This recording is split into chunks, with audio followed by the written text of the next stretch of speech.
Açores.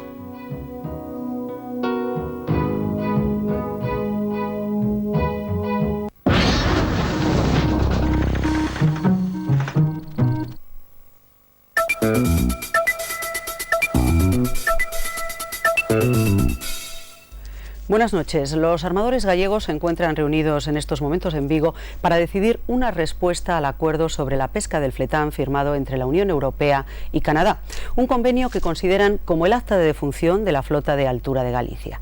Horas antes, el secretario general de Pesca, José Loira, había ofrecido a los representantes de los armadores ayudas financieras para buscar nuevas pesquerías en otros caladeros. El Gobierno ha insistido hoy en que el acuerdo es el mejor posible porque garantiza la permanencia de los pescadores españoles en Terranova. En unos momentos les ampliamos esta información. Antes, un breve adelanto de otras noticias del día.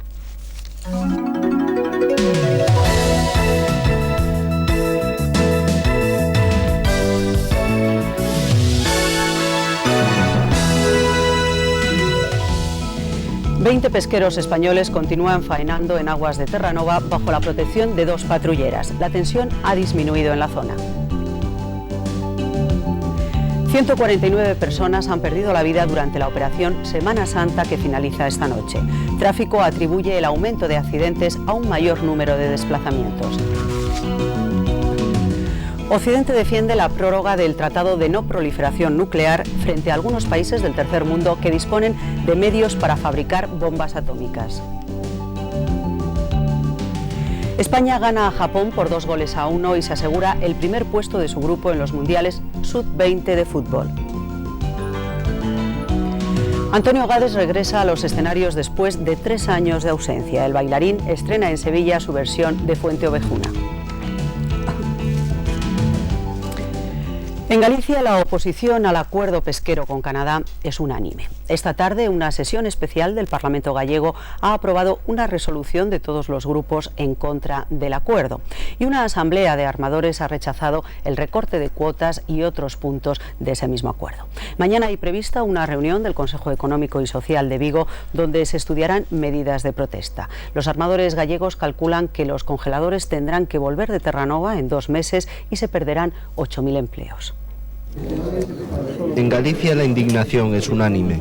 El sector y todas las fuerzas políticas, económicas y sociales coinciden en que el acuerdo es un duro golpe a la flota congeladora y sienta un precedente peligroso para otras pesquerías.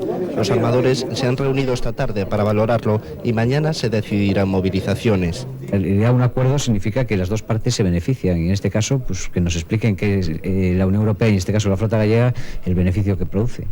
En el puerto de Vigo el futuro se ve negro. Va a venir Marruecos y van a venir otros países que van a hacer presión, van a querer las 400 millas. Y no debían de dejar rebajar la cuota, ni una tonelada tan siquiera. Hombre, me parece que un abuso. Con este acuerdo, los 38 buques de la flota de la NAFO deberán amarrar en 2 meses y desaparecerán 8.000 empleos. Los armadores estiman que desde el inicio del conflicto ya han perdido 800 millones de pesetas que también afectarán a los tripulantes, pues cobran en función de los beneficios de la marea. Además de en la NAFO, los 105 buques congeladores de altura españoles que todavía quedan faenan en los caladeros de Malvinas, Svalbard, Sudáfrica y Centroáfrica. En 4 años ha desaparecido la mitad de esta flota. La pesquería del fletán era ya una alternativa descubierta por los congeladores españoles tras el cierre de las aguas de Namibia. Ahora queda la posibilidad de explotar nuevas especies en el mar de Barents y Groenlandia y de buscar acuerdos que permitan pescar en caladeros de otros países, lo que no parece fácil tras el precedente de Canadá. Las reacciones políticas crecen en importancia y contundencia a cada hora que pasa después de la firma del acuerdo sobre el fletán. El presidente de la Xunta, Manuel Fraga, dejó hoy de lado la moderación que había mantenido durante el proceso negociador para asegurar que el acuerdo es un grave ataque a los principios de la política mundial. El convenio no es aceptable, que hay que presionar por todos los medios para conseguir que la situación no se extienda a otros caladeros, que es estrictamente necesario que ningún barco más tenga que ser desguazado. Fraga se ha reunido esta tarde con el alcalde de Vigo, Carlos Príncipe, para coordinar movilizaciones que, en palabras de ambos, serán de toda la sociedad gallega.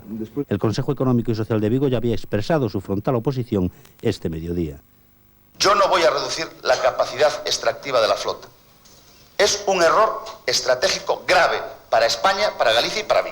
Hace unos minutos, la Junta de Portavoces del Parlamento gallego acordó rechazar tanto el acuerdo como el papel jugado en la negociación por la Unión Europea. El Gobierno se ha comprometido hoy con los armadores gallegos a conceder ayudas para la búsqueda de nuevos caladeros. Los armadores gallegos se han quejado no solo del recorte de cuotas, sino del excesivo control que impondrá Canadá a nuestros pesqueros. Mientras, Bruselas confía en que España consiga más toneladas en el reparto final. A la flota comunitaria le quedan 5.013 toneladas de fletán para pescar este año porque ya ha capturado unas 6.000. Pero no está determinado cuánto corresponde a españoles y portugueses. Lo mismo sucede con las 11.000 toneladas de cuota para el próximo año. Con la distribución histórica, a España le corresponden unas 8.800 y 2.200 a Portugal. Pero los españoles podrían conseguir algunas toneladas más de los portugueses y de países como Rusia y Polonia. Los armadores estudian querellarse contra la Unión Europea. Vamos a estudiar detenidamente las posibilidades de recurrir ante el Tribunal de Luxemburgo el resarcimiento de daños y perjuicios por una bajada tan grande de las posibilidades pesqueras en la flota española. Cada barco llevará un inspector comunitario y el 35% estará conectado a un satélite financiado por la Unión Europea que determinará qué pescan y dónde. Los armadores temen que solo controle Canadá y critican que este país solo derogue el reglamento y no la ley que le permite apresar en aguas internacionales. Canadá es el que va a quedar con la policía real de la zona, lo cual para mí, al ser aguas internacionales, es inaceptable. Para el Gobierno lo importante del acuerdo es que les garantiza seguir pescando en el Atlántico Norte. Vamos a trabajar muy seriamente para desarrollar nuevas pesquerías que complementen la del fletán, para dar solución a esta flota y para impedir que se produzcan pérdidas de puestos de trabajo directos o indirectos. Ahora los 38 buques de fletán tendrán que pescar otras especies como la gallineta oceánica al sur de Islandia o en otras zonas como Argentina. La Administración les financiará la búsqueda de nuevos caladeros. El Gobierno español, que ha entregado esta tarde en Bruselas la conformidad con el acuerdo pesquero alcanzado ayer, cree que la solución alcanzada garantiza el futuro de los barcos españoles en Terranova. La oposición lo considera, por el contrario, un mal arreglo. El Gobierno ha pedido hoy comparecer de forma urgente en el Congreso para explicar este acuerdo. El ministro de Exteriores ha señalado que este acuerdo es el mejor posible, aunque comprende las quejas de los pescadores. Hemos hecho una negociación muy dura, por parte de la Unión Europea y por parte de España. Y hemos conseguido al final algo que no es perfecto, pero que sí que creo que es lo mejor de todos los acuerdos posibles. Hemos conseguido que en la zona donde pescábamos, pesquemos más del 55% del total, en la zona sur, que es donde pescábamos, y que en cualquier caso, cuando se modifique esta relación, por cada 13 toneladas que se pesquen, 10 las pescará la Unión Europea y solo 3 las pescará Canadá. Solana ha revelado que esta mañana ha sido llamado al ministerio el embajador británico en España. El secretario de Estado, Carlos Westendorf, le ha expresado el desagrado del gobierno español por la actuación de Gran Bretaña en el conflicto con Canadá. Para la oposición, el gobierno no ha defendido los intereses de los españoles y el acuerdo es malo e inaceptable. De la misma manera que hemos respaldado al gobierno para realizar todas las medidas de presión y de fuerza en el seno de la Unión Europea o en los contactos bilaterales con otros países, en este momento nosotros no respaldamos esta actuación del Gobierno y ni mucho menos respaldamos la firma de este acuerdo. El Gobierno español ni ha sabido defender a España, ni la Unión Europea tampoco. Ni han sabido ni han querido. El ministro de Trabajo ha señalado que aunque lo fundamental ahora es buscar nuevos caladeros para mantener activa la flota, habrá ayudas para los pescadores que se queden sin trabajo. Entre tanto, en Terranova siguen faenando 20 pesqueros españoles y 6 portugueses bajo la protección de 2 patrulleras españolas. En una de ellas, en la Serviola, se encuentra un equipo de televisión española que en una crónica telefónica cuenta la situación de los barcos españoles en la zona y su reacción al acuerdo de Bruselas. Este es su relato.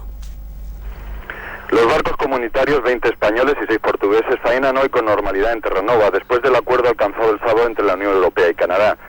A las 2 patrulleras de la Armada que se encuentran en la zona, el Serviola y el Centinela, se les unirá en las próximas horas el Atalaya, para continuar la misión de protección de la flota pesquera, aunque no se sabe todavía por cuánto tiempo. La noticia del acuerdo de pesca fue recibida negativamente el domingo por los capitanes de los pesqueros, tanto españoles como portugueses, destacando que con los cupos establecidos, dentro de 2 meses, como muy tarde, los buques tendrán que volver a puerto. Los pescadores son conscientes en las declaraciones que han efectuado a Televisión Española que de hecho los términos del acuerdo suponen una nueva reconversión de la flota de altura, como ya ocurrió cuando tuvieron que abandonar el Banco Pesquero de Namibia. Los datos positivos destacados por estas fuentes es que con el acuerdo por lo menos se asegura la permanencia de la flota comunitaria en estas aguas y se rebaja la tensión de la crisis, que el pasado sábado por la mañana fue muy alta al conocerse la intención de Canadá de sacar fuera de las 200 millas de su zona económica exclusiva a 2 fragatas con el riesgo de enfrentamiento que esto suponía.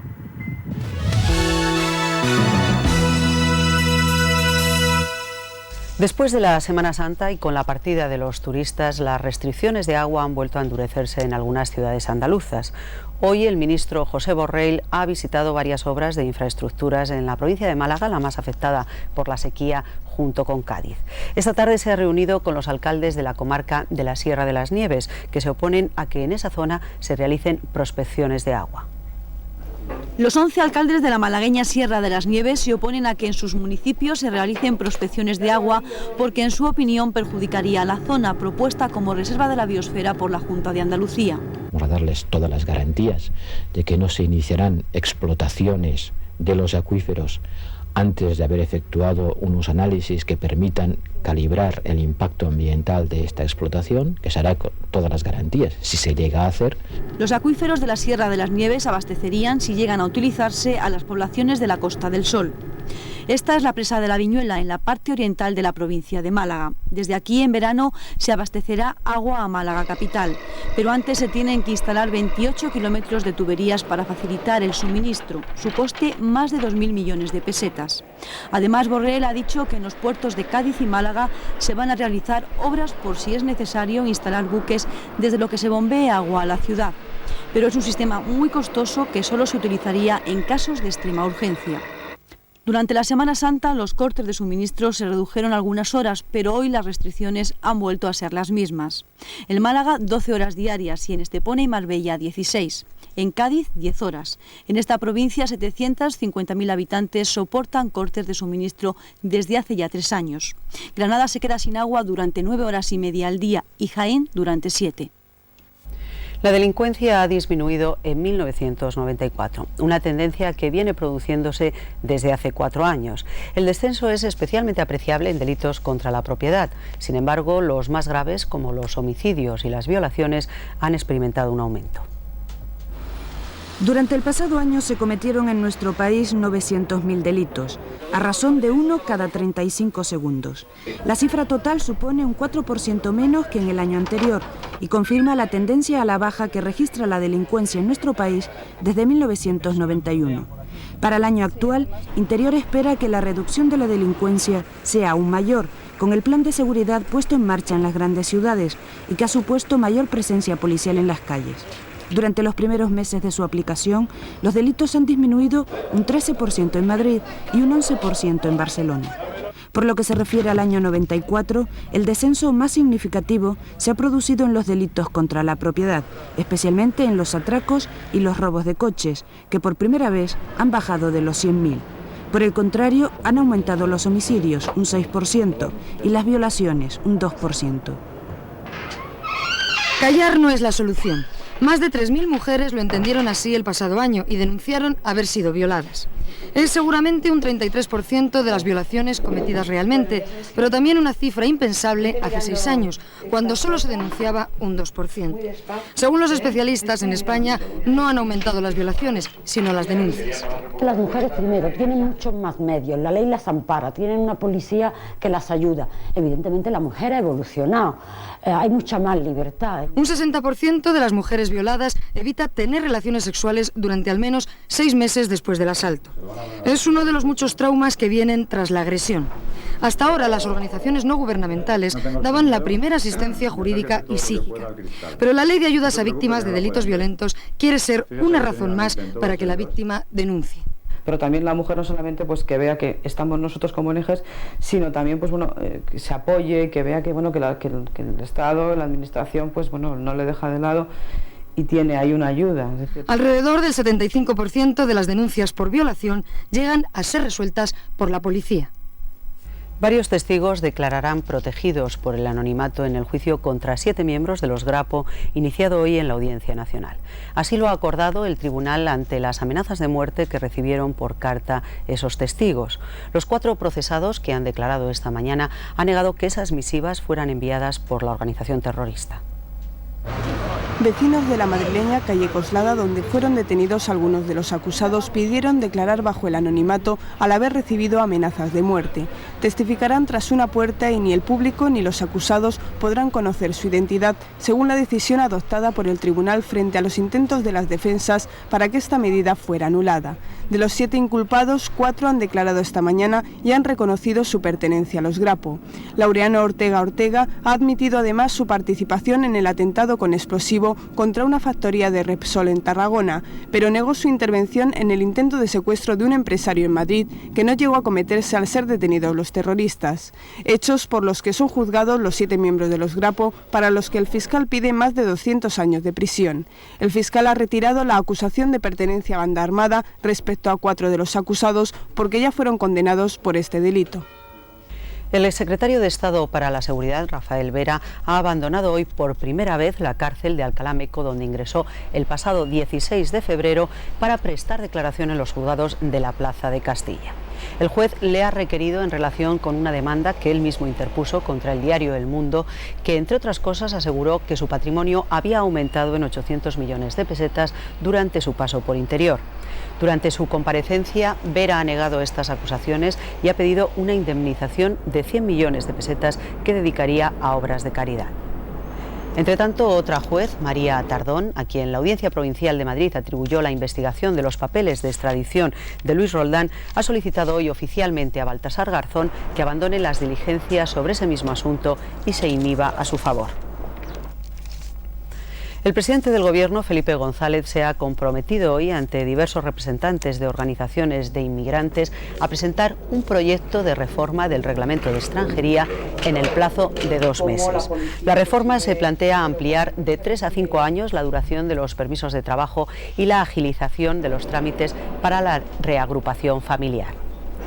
Los representantes de los inmigrantes han pedido también el derecho a la residencia permanente con una simplificación de los trámites para conseguirlo y una gradación de las sanciones a los inmigrantes que cometan infracciones para que no sean repatriados en todos los casos a sus países. A estas horas concluye la operación retorno de Semana Santa en 5 comunidades donde hoy es festivo.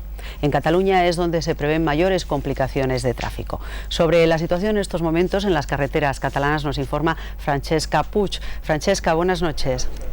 Hola, buenas noches. La situación ha mejorado notablemente en la última hora en la que ha sido la autopista con más problemas durante todo el día, la A2-A7. Esta autopista une las comarcas del sur de Cataluña con Barcelona. Ya solo quedan 2 kilómetros de tráfico de atasco a la llegada y 2 a la salida del peaje del Vendrell.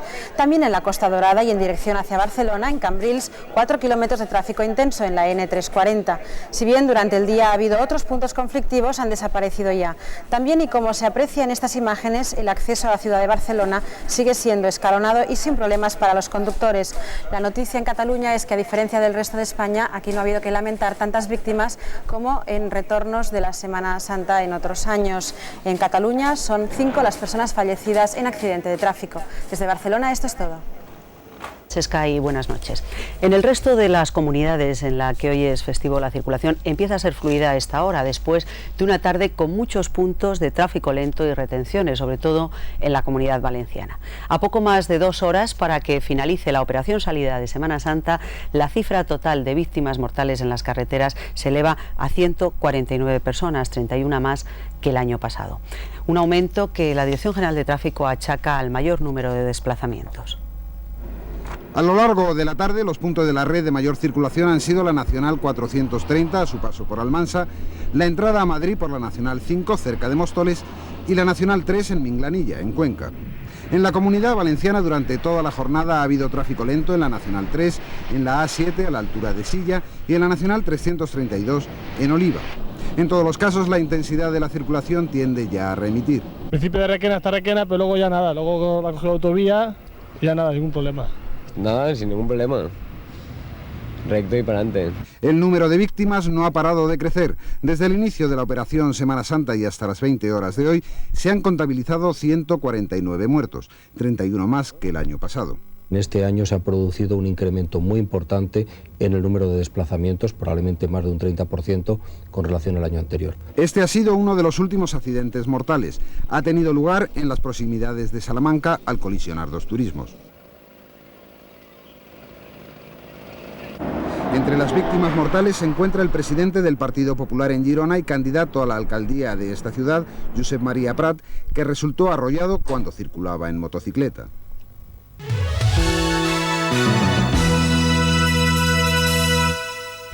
Decenas de ministros de Asuntos Exteriores de todo el mundo comienzan a esta hora en Nueva York una histórica conferencia sobre la renovación del Tratado de No Proliferación Nuclear, que expira este año tras 25 de vigencia. Las 5 potencias nucleares, Estados Unidos, Rusia, China, Francia y el Reino Unido, quieren prorrogar el tratado de forma ininterrumpida o al menos por el mismo espacio de tiempo. Algunos países del tercer mundo que aspiran a ser potencias nucleares se resisten.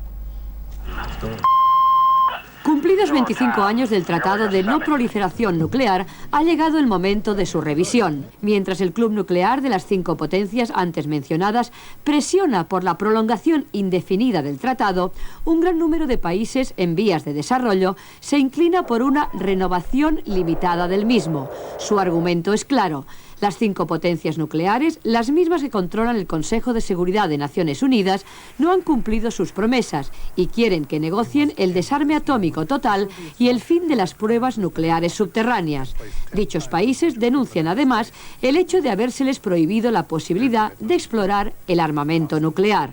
Según el tratado, tan solo el exclusivo club de los 5 tiene derecho al uso y control de dichas armas. Durante los 2 años que ha durado la preparación de la conferencia, Estados Unidos ha conectado prácticamente con todos los países firmantes del acuerdo con tal de conseguir su objetivo, la prolongación indefinida del mismo, pieza clave, según la administración norteamericana, para el control de armas en el actual periodo posguerra fría, en el cual algunos países del tercer mundo tienen posibilidades de obtener armas nucleares. Francia no retirará sus cascos azules de Bosnia, según una fuente del Ministerio de Exteriores en París. No obstante, el primer ministro Balladur reúne mañana a los titulares de Exteriores y Defensa para examinar posibles medidas suplementarias de seguridad. Mientras, el jefe de la diplomacia alemana, Klaus Kinkel, ha pedido una reunión urgente del grupo de contacto. A medida que el periodo formal de tregua se agota, la frustración en Europa aumenta. En realidad, la tregua es pura ficción desde hace semanas, pero sirve como referencia política para propiciar nuevas negociaciones. Pero todos parecen señalar el 1 de mayo como fecha de reconocimiento oficial de una nueva etapa en la guerra balcánica.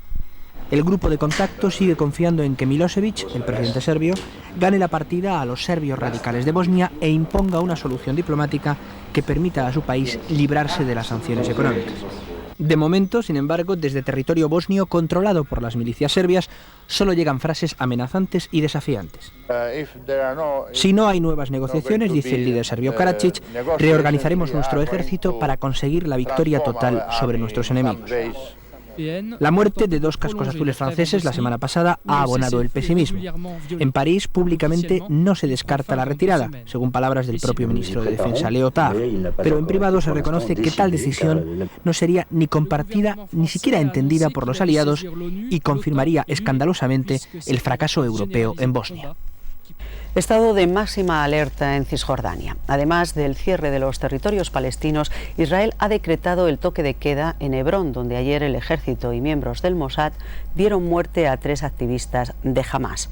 Hoy se han registrado violentos enfrentamientos en varias localidades de Cisjordania con motivo del Día del Preso Palestino. Se calcula que 5.500 palestinos continúan en cárceles israelíes.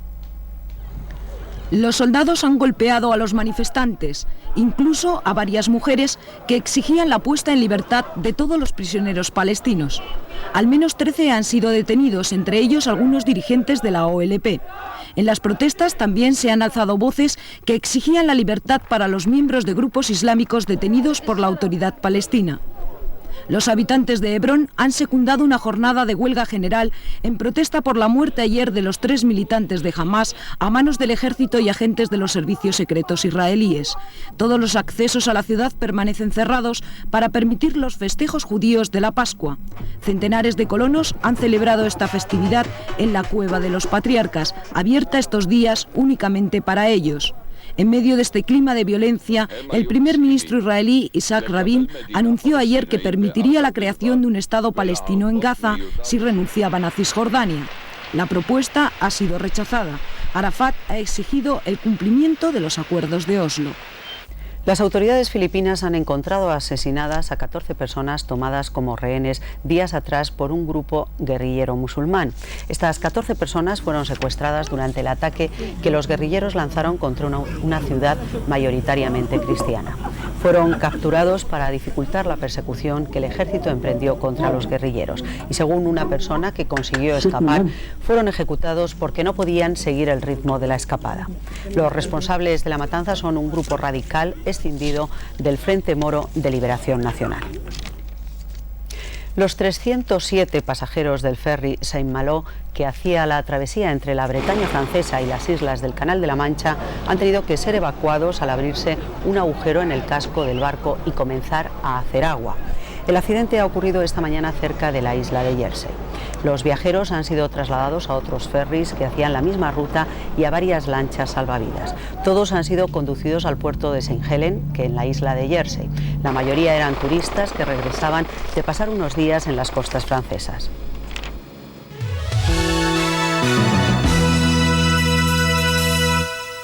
Susto en la Maestranza en la segunda corrida de abono de la Feria de Abril.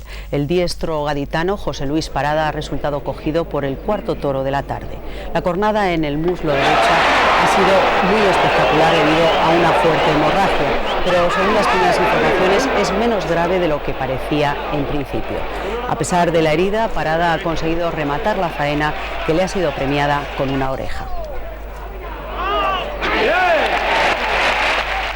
España se ha clasificado para los cuartos de final del Campeonato del Mundo de Fútbol Sub-20 que se está disputando en Qatar. La selección ha vencido esta tarde a Japón por 2-1 y sus 2 victorias en la primera fase le han asegurado el primer puesto de su grupo. Aún queda un partido contra Chile, pero su resultado es ya irrelevante. Los jóvenes futbolistas españoles, conscientes de su carácter de favoritos, han impuesto desde el principio su superioridad técnica y táctica. Así ha llegado el tempranero gol de Roger, culminando una inteligente jugada de Salgado. Pero ello ha traído consigo también un cierto amaneramiento que ha provocado que el equipo nacional desperdicie innumerables ocasiones y se haya dejado comer el terreno por los japoneses, que han terminado imponiendo su velocidad y su tremendo potencial físico. La sorpresa del gol de Nakata, tras un saque de esquina, ha servido de revulsivo a los españoles que al final han comprendido que la superioridad no es solo fruto del talento, sino también del esfuerzo.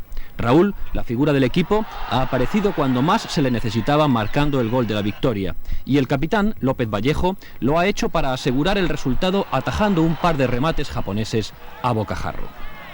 Lo importante, ya estamos en cuartos y ahora pues hasta el domingo podemos estar relajados y a ver qué equipo nos toca en cuartos de final. Además ellos pues tienen unos puntos muy rápidos y presionan mucho y entonces no te dejan jugar, ¿no? Y además pues ganando 2-1 y faltando tan poco tiempo, pues la verdad es que se sufre, se pasa mal.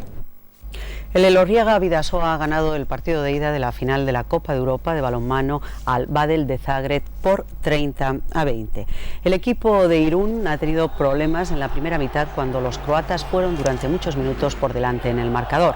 Al descanso se llegó con empate a 12. Sin embargo, en el segundo periodo el apoyo del público que llenaba el polideportivo Artalecu y una gran defensa han permitido al Elorriaga desarbolar al Zagreb y obtener 10 goles de ventaja que pueden dar al club español su segundo título en apenas 3 semanas. Los Reyes de España han finalizado esta tarde sus vacaciones de Semana Santa en Mallorca, a donde llegaron el pasado día 11. Los miembros de la familia real han llegado al aeropuerto de Son Sant Joan poco antes de las 6 de la tarde en un vehículo conducido por el rey. Le acompañaban la reina Sofía y los duques de Lugo, que llegaron a Mallorca el pasado.